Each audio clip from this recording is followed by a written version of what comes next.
Hi, my name is Hugh Taylor. I'm the Vice President of SOA Software in Los Angeles, and you're about to watch me conduct a presentation at the Center for Telecom Management at USC on the subject of service-oriented architecture, what's real and what's not. I'd like to tell you a little bit about SOA Software. We're a venture-backed startup company here in Los Angeles that develops a product suite for securing and managing web services and service-oriented architecture. We work with companies such as Verizon and Merrill Lynch, JetBlue, and others, helping them deploy reliable and secure service-oriented architectures. We're partnered with IBM Global Services, Oracle, Microsoft, and BEA, and many others. We have offices in Los Angeles, New York, and Atlanta, and Boston, and we work with numerous clients and partners in deploying secure and reliable service-oriented architecture. If you want more information about us, please visit our website at www.soa.com or send me an email at info@soa.com. Thank you. Explanation of that, so maybe we can understand these different perspectives. We're really happy to have Hugh here, and Hugh, as already mentioned, he's the Vice President of SOA. And they have the domain name SOA.com, so they must think it's important. And he's also the co-author of this excellent book, which I would recommend. It's a very nice suite. It's by Hugh and Eric Puyer, who is the CEO of SOA. And I guess Hugh is also writing a new book called The Joy of SOX. SOX is Sarbanes-Oxley Compliance, or something like that. Very good book. And in case you think that Hugh is a geek masquerading like the VP of marketing, he has an MBA from Harvard Business School. He has a long history in that industry. So we're very pleased to have him.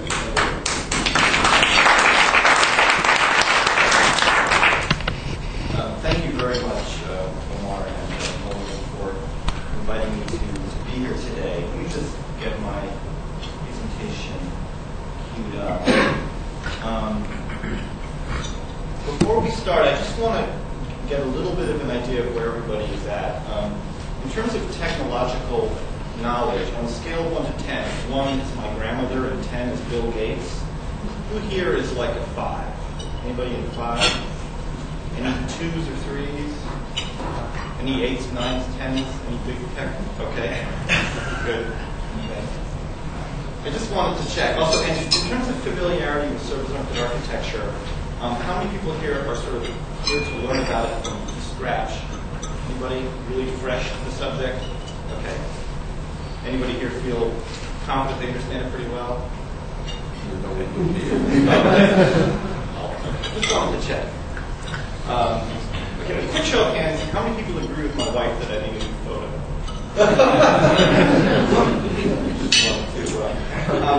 Let me just quickly tell you a little bit about SOA Software. We're here in LA. We're about a 200-person company, venture-backed, basically a big startup, backed by Redpoint Capital and Mellon Ventures, some other big funds. Offices here in New York and Atlanta. We work with big companies, Fortune 500 companies, on service-oriented architecture and web services. Our clients include Verizon, Merrill Lynch, JetBlue, Nissan, Staples, and others. And we are active primarily in the area of security and infrastructure for service-oriented architecture. Hopefully, in about 20 minutes, that is going to make a lot more sense to you than it does now. We're very actively involved with partnering with global IT leaders such as IBM, Microsoft, Oracle, CA, BEA, and others. We find that this is not something you can do all by yourself, and it helps to work with partners. Let me just tell you quickly a little bit about myself so you understand where I'm coming from. I'm involved in marketing of service-oriented architecture. I've worked in the enterprise software field for a while. I've also been in website development and the entertainment industry and the printing industry. So my friends kid me that I can't hold down a job, but the reason I mention this is that I've seen a number of industries be transformed by technology, some in good ways and some in not so good ways. I'm also a member of Understanding Enterprise SOA with Eric Puyer and the new book which is coming out in April called The Joy of SOX, which is about how Sarbanes-Oxley compliance and service-oriented architecture sort of run together. Can everybody hear me okay? Just a quick check. Okay. And I just want to let you know, for the sake of this gathering, that I've been a lifelong phone enthusiast. Thank you for your Yes. I've been contributing for many years. I was in a 7-Eleven recently, and I saw a sign on top of an ad for cell phones that said, "Imagine life without a plan." And for them, it was like a good idea, life without a cellular plan. But for a lot of people in IT, I think that's kind of just reality. It's like life without a plan, and that's just the way it is a lot of the time, despite the efforts of a lot of very intelligent people.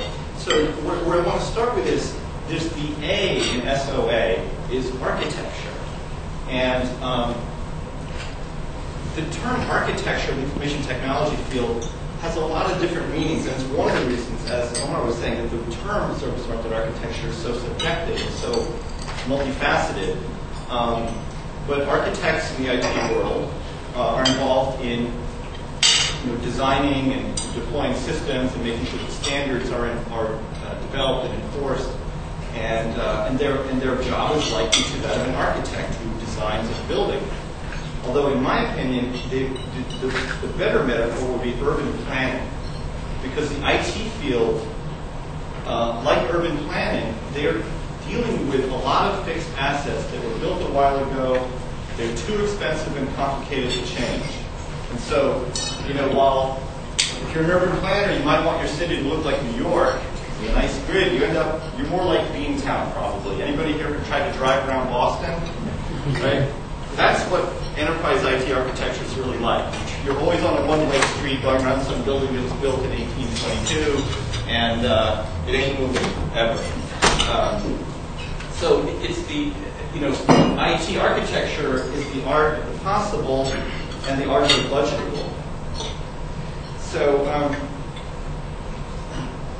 I just want to say also, I have 5 of these very valuable prizes that I'm going to give away. And because it's the Center for Telecommunications Management, these are cellular headsets with our company name on them, manufactured in China for you.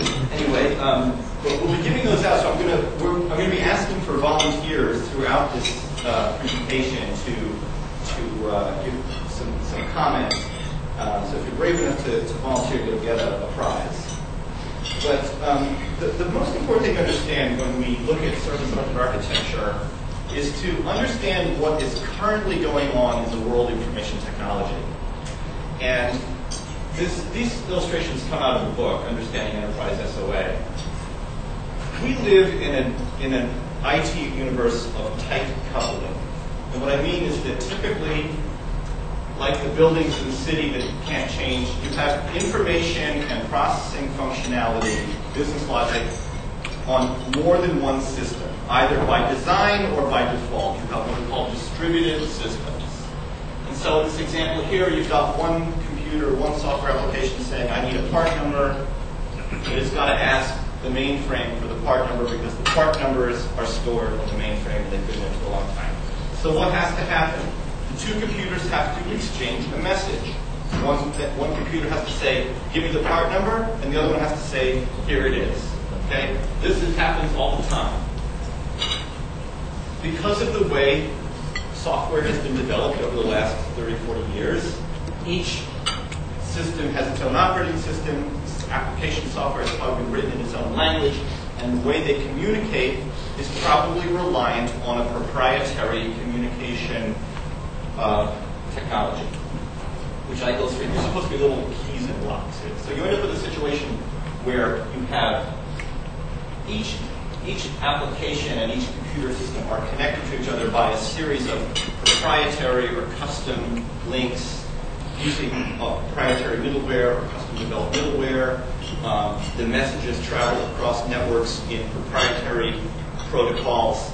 It's a complex situation to manage. It can be costly. You often have a salary-earning human being on each end of this, maintaining it, making changes, and on and on. And a lot of information technology dollars are spent on maintaining these proprietary interfaces. And here's the thing, there's absolutely nothing wrong with this. This is the way things have been for many years, this is the way things are, and likely will continue to be. It's just a situation that a lot of people are a little frustrated with because it's hard to change, it's slow to change, it's expensive to change. Okay? That's tight coupling. So, for my first prize, can I get a volunteer to try and explain what tight coupling is? Just a quick recap. Anybody want to volunteer for that? And this is my boss, Roberto Lojano. He's not allowed to because he already has one of these and he already knows the answer. Yes. It's a monolithic system. Everything is tied together with the hardware and software system. One big giant thing. That's right.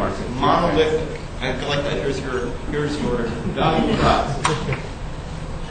See, that was easy. I didn't humiliate him or anything. So, this tight coupling's been around for many years, and so has the idea that you can somehow open it up a little bit. Okay? The idea of a service-oriented architecture is not new. It's been around for a long time, and there have been several attempts at it previously. There was a one called Corba, which was an object builder. There was COM, which is component object modeling. There's been various enterprise application integration suites made available. There all have been attempts to do this. And you could go back 30 years and see, even in the development of mini computers, attempts to get this all to work. But it never really took off, mostly because the network protocols weren't really there, or there were too many proprietary participants who wanted to keep it proprietary.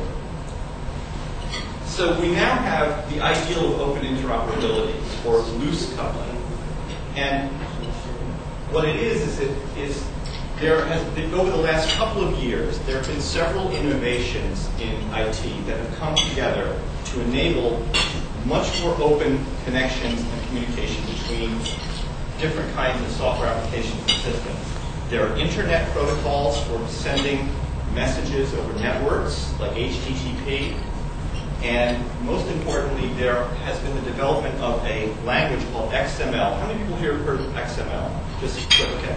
It's XML also, like your egg, it's many things to many people, but the simplest way to explain XML is it's a language and data format where one piece of software can send data or operating instructions to another piece of software and back and forth. So in our, where's the part number example, one system could send a message in HTML, in XML over web protocols and receive back the answer in the same way. And the acronym that comes up a lot of this is SOA, which is Simple Object Access Protocol.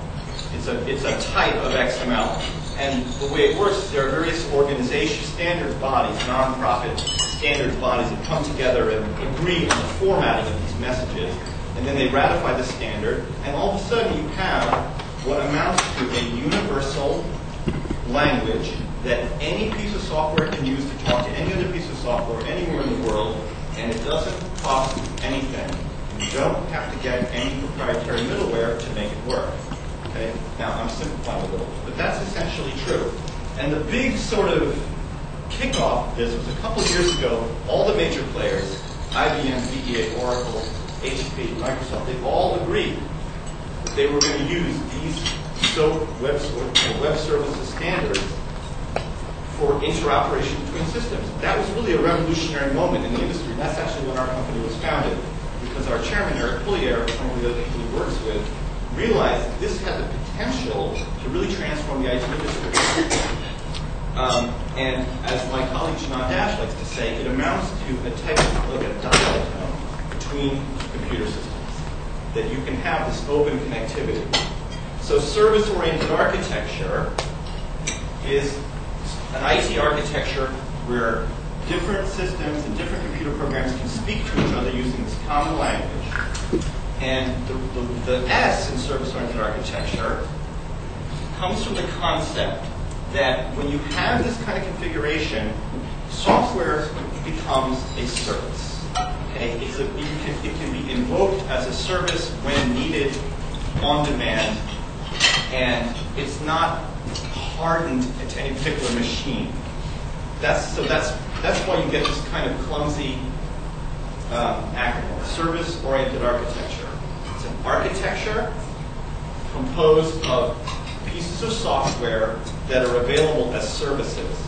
And just to throw one more thing in, when we talk about a web service, we're talking about usually an existing piece of software that's been sort of converted into something that can talk to the rest of the world.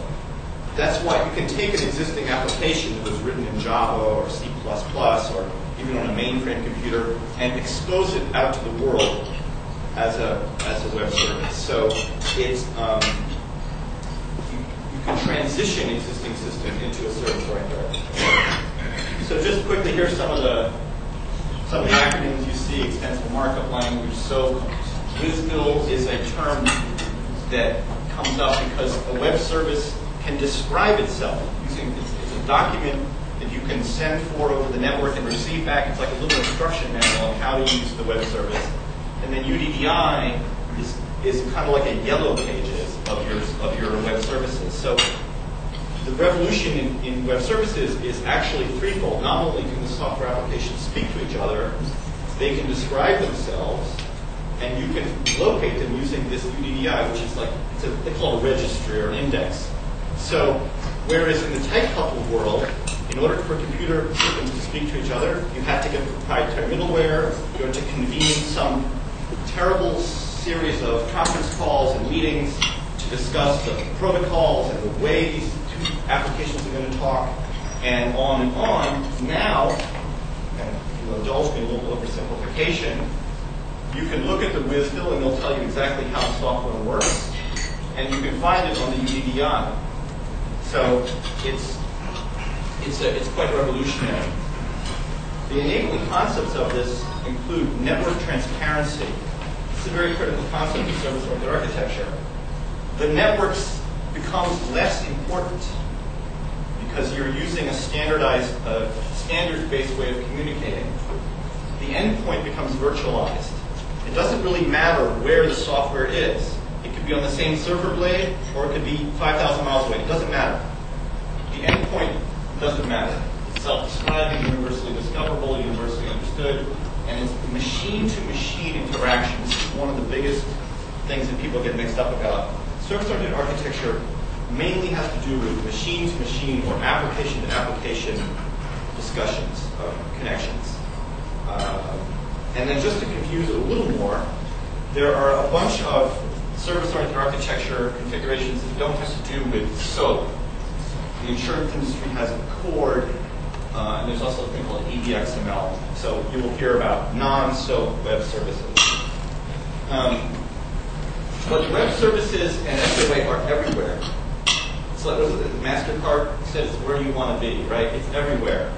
You can't get into technology now without seeing web service-oriented architecture. It's the core of the new WebSphere product line. VBA is Aqualogic, which is their new flagship brand.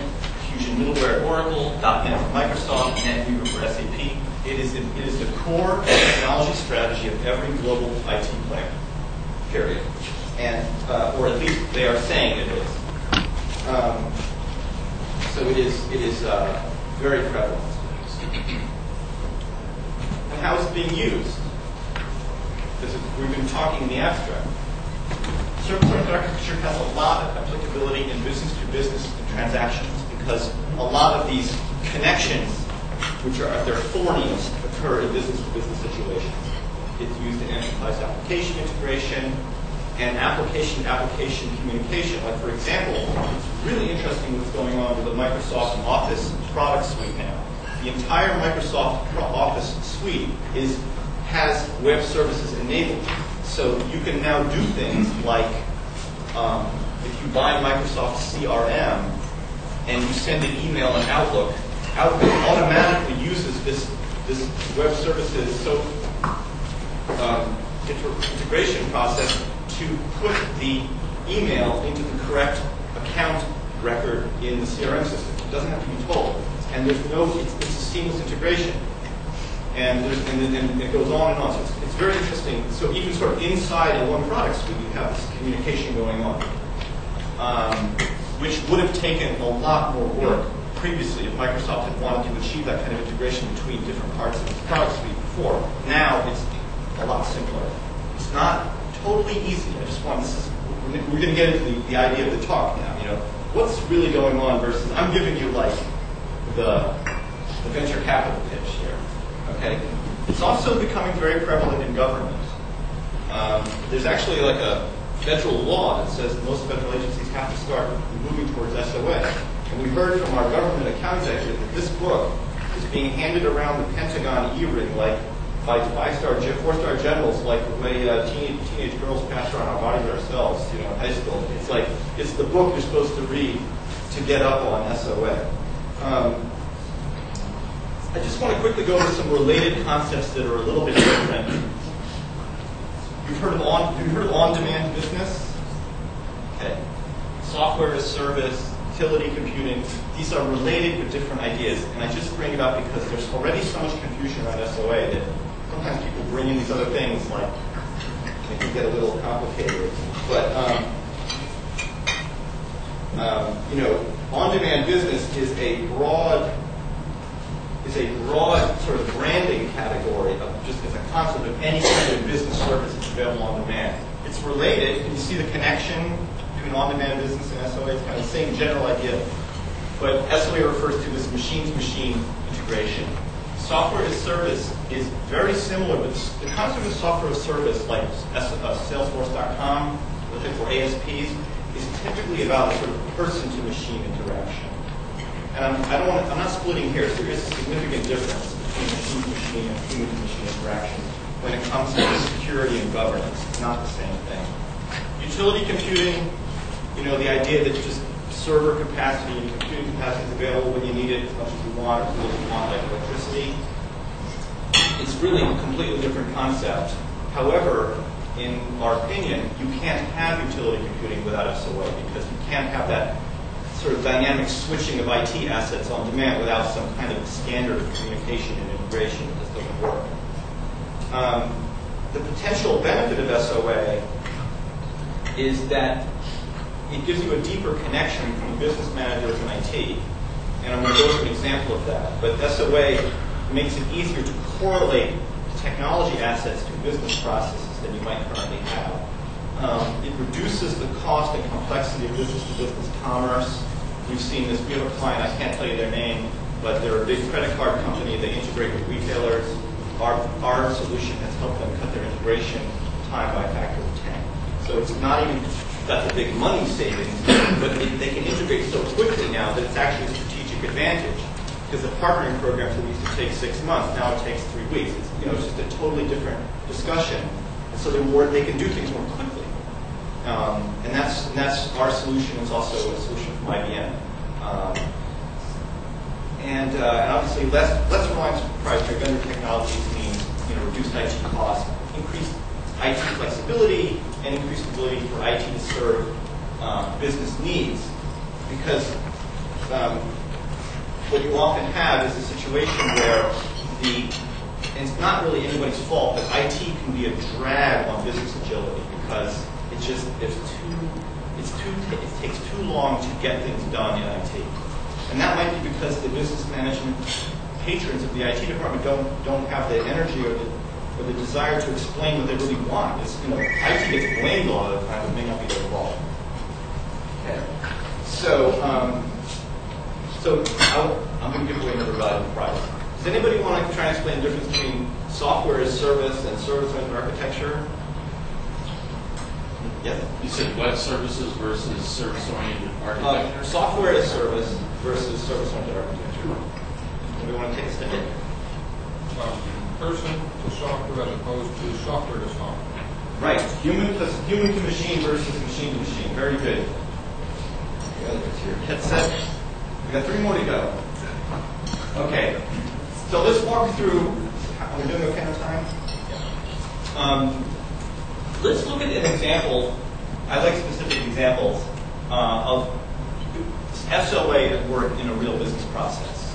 Okay. I just want to tell you up front, this business process has been very oversimplified. And if anybody here is from the gasoline industry, it may not be like exactly the way it works. But I just want to use an example that people are familiar with. How many people here have had to enter their zip code into a gas pump to get the gas pump to turn on? Okay. Does anybody know why you do that? To validate your credit. Right, it validates your credit card. It's an authentication process. It says you're really the owner of that credit card because typically you wouldn't know the zip code of the card holder. So what's really happening? You swipe your card, your zip code goes to some big computer somewhere you don't know, and then all of a sudden the gas comes on, right? That's great. This is a very complicated business process, and I just want to give you, this is kind of a simplified view. You've got 3 participants in a multi-step, multi-participant business process orchestration. You've got a gas retailer, a credit card company, and a bank, let's say, because it might be a debit card, right? So it's credit or debit, right? This is a flowcharting language, which is we're going to substitute for a more formalized business process modeling language, right? So credit or debit, if it's credit, it tells you to enter your zip code. If it's a debit card, what do they ask for? Your PIN, right? It goes into, each number gets sent to a system somewhere, and it checks. It's authentication. They try and match you up. And they tell you either you can have gas or not, right? So what's wrong with this picture? You've got this in the world of tight coupling, which we're all in. We're in the world of tight coupling now. I mean, SOA is really coming into its own now, and really like last year and this year. It's still somewhat experimental or tentative at a lot of companies.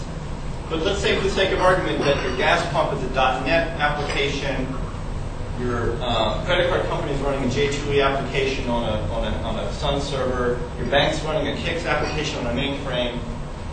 You've got proprietary interfaces connecting everything, which I've got. This might warm the hearts of some people. This ETN. This is what telephone operators used to look like. Right? Kind of. This is like, but that's about where the machine-to-machine interaction is at. I mean, it's just about at that level of sophistication. Right? This is a messy situation, and it works really well. Okay, but what's wrong with it? Anybody want to take a shot at that? What's challenging about this kind of situation? Change. Who said that? I'm using the phone. You already got it. You already got it. Okay. Change management. Change management is the. Change management is the cause of a lot of pain in this universe. Okay. In fact, this is kind of a simplified thing, but like in a lot of situations, you might have a company might want to change its business process, so it initiates an IT change initiative. And this the y-axis here is expense. You want to change your business process, great. Like, let's say that the gas company wants to allow you to do gift cards. Okay, something pretty simple, right? Thus is initiated an IT change process. Okay? Now, maybe they're not all this bad, but this can actually happen because we've seen this. This IT initiative starts to take 2, 3, 4 quarters to complete. By the time it's done, they don't even want this anymore. It's like my mother told me. My mother grew up in London during the Blitz. She asked for Monopoly for her birthday, and they actually shipped it from the United States. It didn't get to her until VE Day. She didn't even want it anymore. It took 3 years for her to get a birthday present. It's the same idea. It's like, and this happens. So what happens? Everybody gets upset. People get blamed. Nobody's happy, and it costs a lot of money. And a lot of these projects fail. I mean, that's sort of the unfortunate secret. A lot of integration projects just go nowhere. And part of that also is if you factor in the fact that a lot of IT is being outsourced, there's a lot of turnover. I mean, what's the average tenure of a CIO? A couple of 3, 4 years. People come and go, vendors come and go. It's a messy situation. And even if all that is sort of stable, you might have, in this kind of situation, a problem of just basic governance. Like, who is really in charge of this? You know, like, you've got different participants. Not all of them have an incentive to change, or it might not be on their budget or their plans for that year, or they might just simply be so big that they don't care. I mean, who's going to change? If, you know, Joe's Exxon station down the street tells Visa that they want Visa to change, is Visa going to change? No. I mean, that's an extreme example, but this happens. We see this with certain accounts. There are accounts that we call leadership accounts that are big enough to set the agenda for a lot of partners and suppliers, and then there are a lot of other companies, including some that are quite large, who don't have that crowd. Is in addition to change management, talk about reliability, because the economic incentives across those food chains are so different. Yes. Even if something goes wrong, who is responsible? That's a good point. The issue is who's responsible and who is responsible for the reliability. And that's we've sort of anticipated one of the biggest issues that comes up in service-oriented architecture, because although service-oriented architecture can solve some of these problems, it doesn't make some of those issues go away magically, okay? But let's hold off for 1 minute and we'll go back to that. Now, for service-oriented architecture, what's the advantage of service-oriented architecture in this kind of situation? If you imagine a service-oriented architecture... Hi, my name is Hugh Taylor. I'm the Vice President of SOA Software in Los Angeles. And you're about to watch me conduct a presentation at the Center for Telecom Management at USC on the subject of service-oriented architecture, what's real and what's not. I'd like to tell you a little bit about SOA Software. We're a venture-backed startup company here in Los Angeles that develops a product suite for securing and managing web services and service-oriented architecture. We work with companies such as Verizon and Merrill Lynch, JetBlue, and others, helping them deploy reliable and secure service-oriented architectures. We're partnered with IBM Global Services, Oracle, Microsoft, and BEA, and many others. We have offices in Los Angeles, New York, and Atlanta, and Boston, and we work with numerous clients and partners in deploying secure and reliable service-oriented architecture. If you want more information about us, please visit our website at www.soa.com or send me an email at info@soa.com. Thank you.